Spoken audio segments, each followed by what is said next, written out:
Subscribe now and press the bell icon. Never miss an update.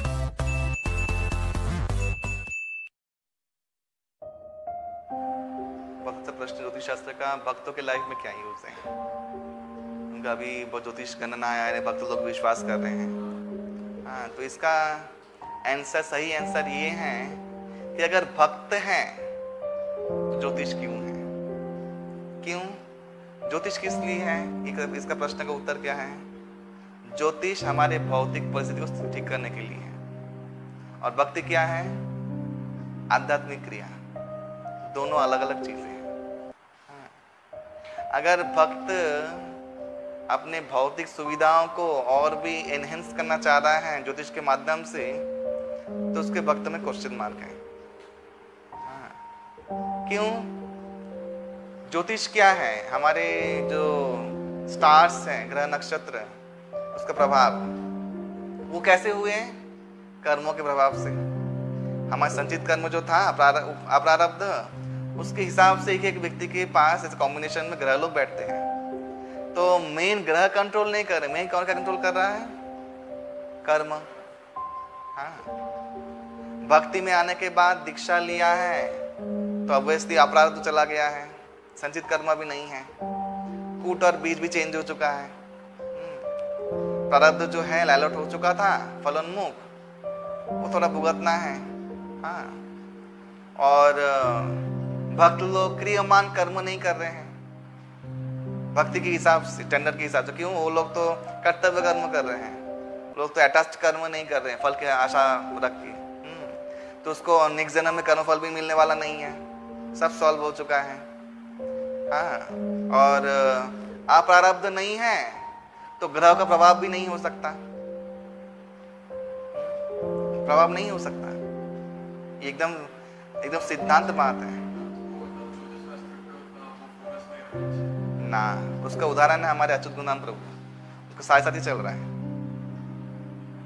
ज्योतिष के हिसाब से साढ़े साथी चल रहा है। साढ़े साथी माने 7.5 ईयर शनि का कटु दृष्टि, उसे बोलते हैं 7.5। हाँ, और ये ना कि कर्मियों के लिए भयंकर होता है। बहुत लोग बोलते हैं काल सर्प दोष है, इसका बहुत भयंकर प्रभाव होता है। जब ड्रैगन हेड ड्रैगन टेल के बीच में आ जाए उसे बोलते काल सर्प दोष, यानी राहु और केतु के बीच में सारे ग्रह हैं, उसे बोलते हैं काल सर्प दोष। वो भयंकर होता है। हाँ, लेकिन देखो दीक्षा लिया है, अपरारब्ध नष्ट हो गया है, कूट भी चेंज हो चुका है, तो अभी ग्रह भी क्या कर लेगा वो किसी का। और ज्योतिष भी एक विद ने मुझे कहा है, बड़े ज्योतिषविद ने बोले, अगर कोई सोचता भी है कि ठीक है मैं प्रेडिक्शन और अंगूठी वंगूठी लेके मेरा भौतिक सुख सुविधा को और एनहेंस करूंगा, तो भी वो क्या है पता है? कड़कती धूप में छाता पकड़ने के समान है। बस उतना ही रिलीफ है। वो तुम्हारा पूर्ण भाग्य के परिवर्तन कभी भी नहीं करेगा। और तुम्हें ये पता है एक चीज, मजे की बात, बहुत लोग अंगूठी पहनते हैं, पता है? तो नीला, पोखराज इत्यादि, तुम्हें ये पता है उन सब जो रत्न है उसका आयु है, उसके बाद वो काम नहीं करता है। बहुत लोग सारा जीवन भर वही पहन के रखते हैं, नहीं होगा। नीला का 12 साल, पोखराज का 4 साल। हाँ, हाँ, उतना आयु है। तो उसमें भक्त लोग को प्रेडिक्शन अगर चाहिए तो ले सकते हैं, अगर बहुत जरूरी है, बहुत माने विपत्ति है, प्रेडिक्शन ले सकते हैं। लेकिन भक्तों के पास तो ऑलरेडी सब टूल्स हैं ही। एक तो प्रार्थना का टूल है, एक तो दीक्षा ले ही चुके हो, अप्रारब्ध नहीं है। अभी ग्रह नक्षत्र भी क्या बिगाड़ लेगा? ग्रह नक्षत्र कर्म फल संचित कर्म की वजह से सेट हुए हैं ना। फिर भक्तों की प्रार्थना का टूल है तुम्हारे पास। हम लोग क्या बोलते हैं जब कोई भक्त बीमार पड़ता है? आप लोग प्रार्थना कीजिए, बोलते हैं ना।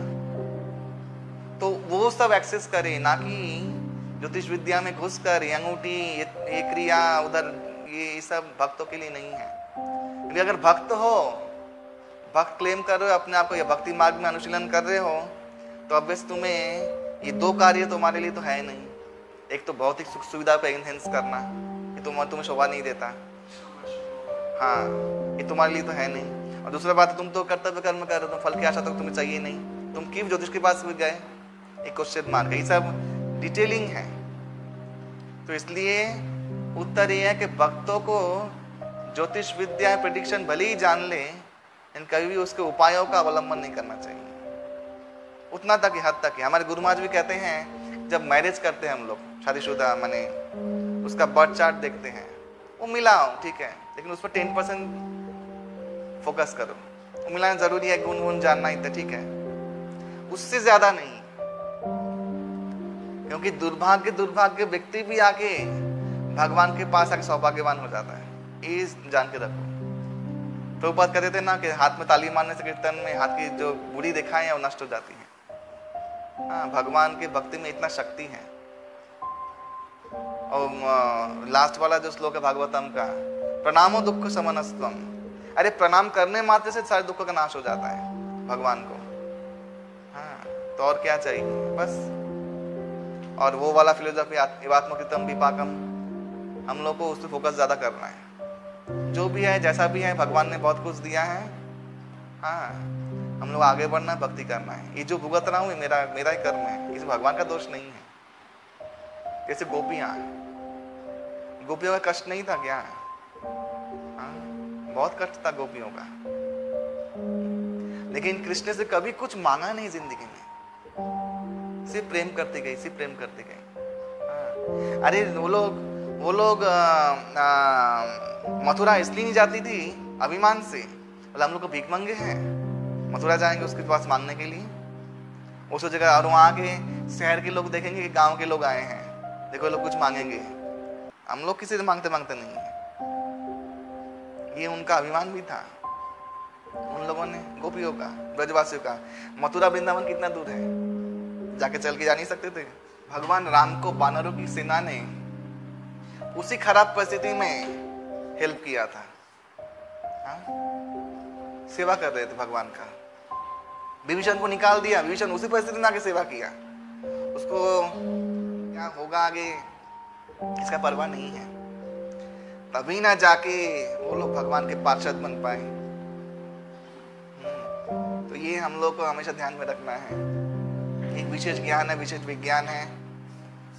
जब हम लोग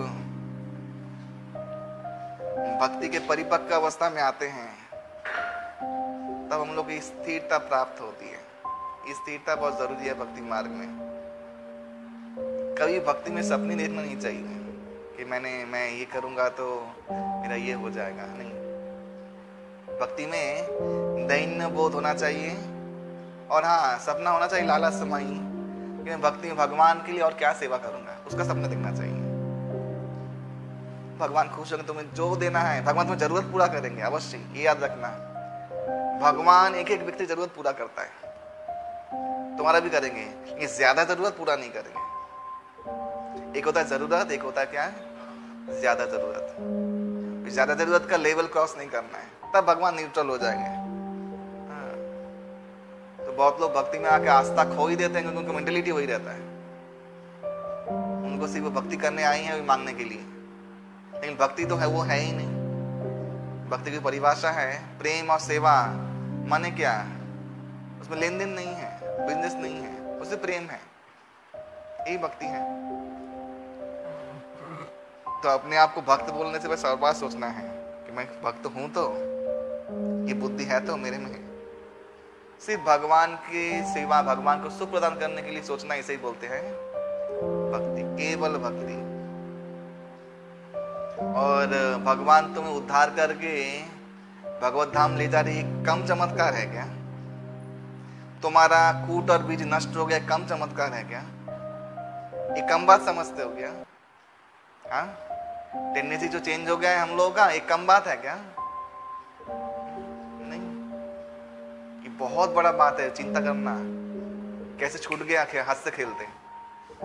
अगर हंसते खेलते कोई प्रयास, तुमने कठिन प्रयास नहीं किया, तुम मीट खा रहे थे तो मुंह में पट्टी बांध के नहीं रखा कि नहीं खाने में, तुम जंजीर से बांट के, ऐसा कुछ नहीं किया, हंसते खेलते छोड़ दिया बहुत इजीली भक्ति मार्ग में। ये कम बड़ी बात है क्या? तो ये सोचो कि बड़ी बात हो रही है, मैजिकल लाइफ चल रहा है, अभी और मैजिक होना बाकी है, उसका वेट करो बस। भक्तों के साथ रहो, देखो जीवन मैजिक ही मैजिक होगा। मैजिक ही है, मैजिकल लाइफ है। हमारा छोटा सा सेंटर है, फिर भी कितने भक्त लोग आ रहे प्रसाद पाने हैं, सब जा रहे हैं। हाँ, हम लोग सोचते हैं कि भगवान का क्या लिए महिमा है। आज केला मेरे माथे में ध्यान में आया, जब केला भी आ गया फूल ऐसे आ रहे हैं। भगवान सब कुछ तुम्हारे पूर्ण कर देगा, तुम्हें चिंता करने की जरूरत, तुम अपना एटीट्यूड चेंज करो बस। भगवान यही चाहते हैं, तुम भगवान के बंदे बन जाओ बस, फिर देखो क्या होता है, क्या नहीं होगा।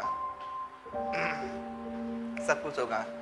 कुंती मालिनी ने प्रार्थना किया था जब सब परिस्थितियां एकदम उसके कंट्रोल के बाहर थी। वो तो ये आशा भी छोड़ चुकी थी कि पांडव लोग कभी एक राज्य बसाएंगे भी, लेकिन प्रार्थना का फल क्या मिला पांडवों को बाद में देख सकते हैं हम लोग। उसी प्रार्थना का शक्ति है। क्या हुआ, प्रभुपाद 70 साल तक बैठे रहे हैं। हाँ, सोचा कुछ हारे नहीं, प्रार्थना किया, उसमें जाते जाते जलदूत में जाते जाते, और प्रार्थना का फल देखा तुमने क्या हुआ। तो भक्त जो इच्छा करता है वो भगवान अचिरेय पूरा करता है, उसमें कोई संदेह नहीं है। इसलिए ज्योतिष वोतिष इस सब में, ज्योतिष जिस ग्रह नक्षत्र बनता है वही भगवान के अंश से उत्पन्न होता है, ब्रह्मा जी से द्वारा उत्पन्न होता है।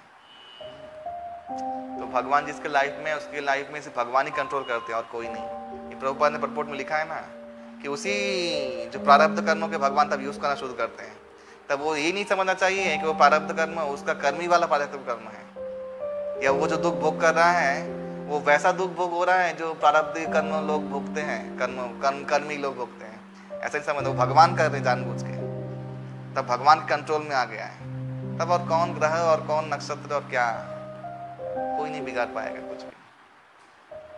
श्रीमद् भागवतम की जय। श्रील प्रभुपाद की जय। श्रील प्रभुपाद जी ने कितने लोगों को सौभाग्य दिया है, हम लोग को भी। हरे कृष्णा।